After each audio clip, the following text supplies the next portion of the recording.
Welcome, I'm Rose Oatley, and if you've never had green chicken pozole, be sure to keep watching. I've got the perfect recipe for you.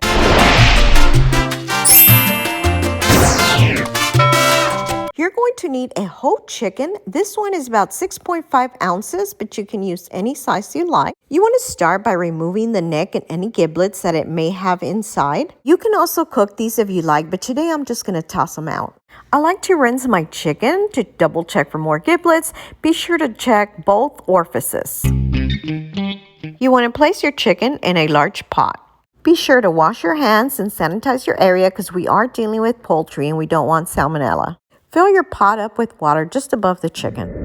Coming to my stove, I'm going to start at high heat just so that the water can start getting hot a little faster. And then I'm going to come back and turn my heat down to about medium-high heat. The chicken has been cooking for about an hour and I've been kind of poking at it. It looks like the top is ready, but it could be still a little raw in the inside. I do want to speed up the process, so I'm going to go ahead and remove it from the heat and start shredding it. I find that if you place your cutting board on top of the sink, the drippings will just fall into the sink versus your countertop and floor, causing less mess. You want to remove and throw away the skin and then just carve the rest of your chicken or shred it and put it back into the pot. Now, if you find any that's a little raw, that's perfectly fine because we're going to continue cooking it with the rest of our ingredients. I normally like to boil a whole chicken versus just chicken breast because the bone is what gives it flavor. Now, if you want to go the chicken breast route, that's perfectly fine. Just add a packet of chicken bouillon to add that extra flavor. My chicken has been completely shredded. Now, I did find some raw pieces, so I'm going to go ahead and put this on the stove on low heat while I prep my other stuff. We're going to be using some green tomatillos, which are like green tomatoes, but they come with a casing. You want to remove the casing and make sure that you rinse them off really well. Sometimes you may get lucky and find some pretty good sized tomatillos, and other times you might find a mixture of real small ones like I have here. So I'm using a total of 7 tomatillos. If you happen to use a few more than that, don't worry, it's not going to hurt your recipe. After you rinse these well, you want to put them in a pot. We also want to add 4 cloves of garlic into the pot.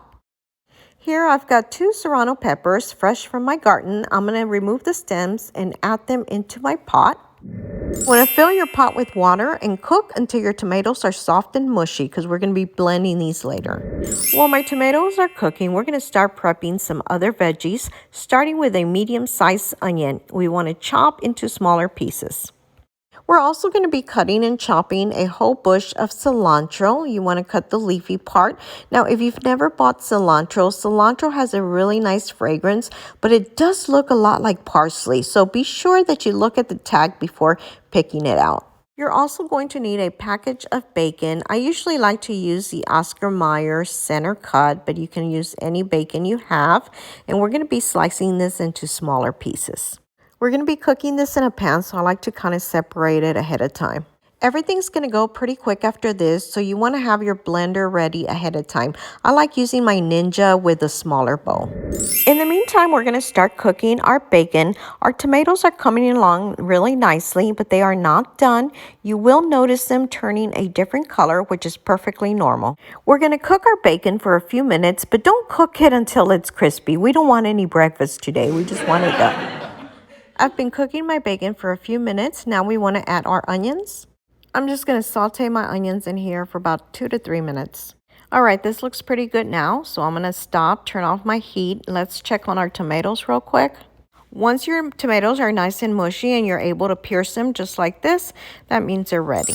I'm ready to add the veggies we boiled, tomatoes, garlic, and peppers into my blender.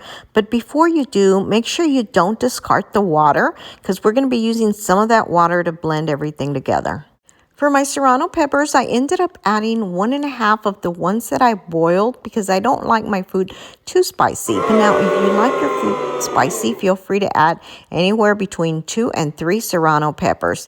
All right, I'm also adding all the cilantro that I chopped up. We're also going to add 1 teaspoon of oregano and 1 teaspoon of cumin.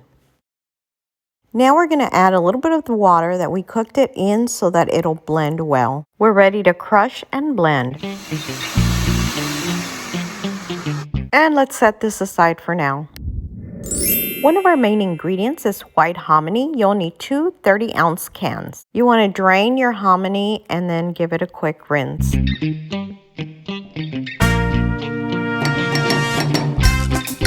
We're ready to add all of our hominy into our pot, our bacon and onions, and all of our green sauce. Now I'm ready to turn up my heat back to medium because I did have it on low.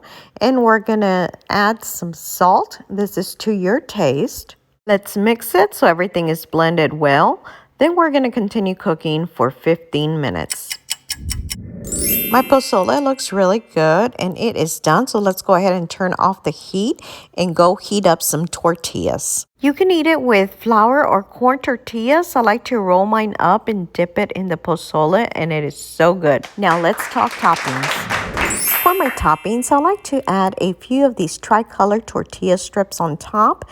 I also like to squeeze a little bit of lime on top, which gives it a nice little flavor. And if your pozole is a little too hot for you, it will also help with the heat.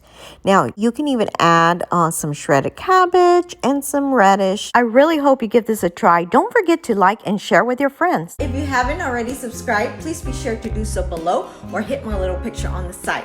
Also, don't forget to hit the little bell to get notified of all of my new videos. And please be sure to check out these links on the side.